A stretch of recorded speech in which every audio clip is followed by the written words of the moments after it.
Okay, short video. And please don't take these videos as a complaint saying the car is crappy, because it's not. It's a great car. These are software glitches that will get resolved, and I'm sure that as they figure them out. The point is, I mean, I sort of do this for a living, I guess. I mean, I retired, but I test UIs all the time. I sort of find out why they work the way they do, and to see if, there's a better way to do it, perhaps. And I'm just nitpicky, I guess. But there is an issue, and I just tested this. This is my profiles. There's a new profile and a guest profile. I've never tested guest, but we'll switch it. Okay, so it'll switch to guest. And that works. It's great.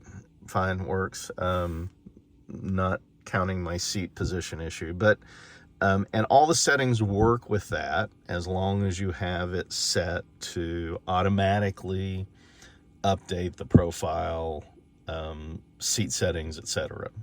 My seats don't work that way, but it has this issue.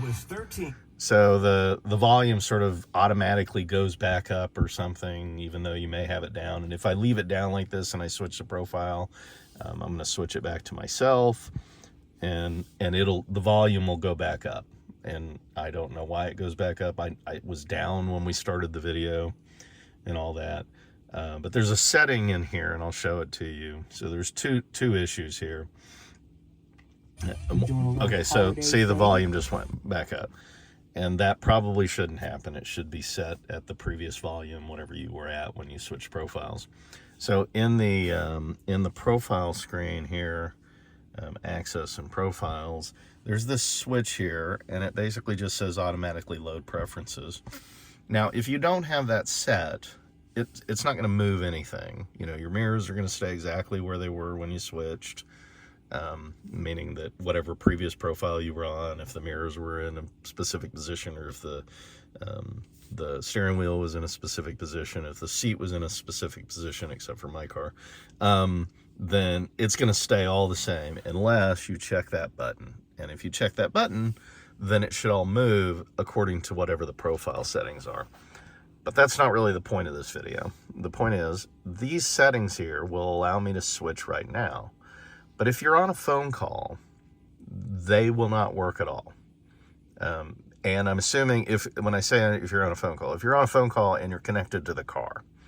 So if you're connected to the car and you try to switch profiles and you're on a telephone call, then these won't work. You just push them and nothing happens. And beyond that, even worse, if you're using the car's speaker system, to talk on the phone call, then it works fine and the speaker is muted. But if you switch to your either telephone speaker or just your telephone internal speaker, then the volume goes back up to wherever it was when you initiated the call, and you can't adjust it. So you can't do this. I mean, you can adjust it, but it doesn't do anything. It just stays wherever it was, which is somewhat irritating. So it forces you into using the car's audio. Otherwise, you've got this stereo blaring if you didn't bother to turn it down prior to the call. So maybe a bug. All right. And let's see what version we're on about. And this is version 20047. All right, guys, have a great day. Lucid Air Touring. Great car, really is.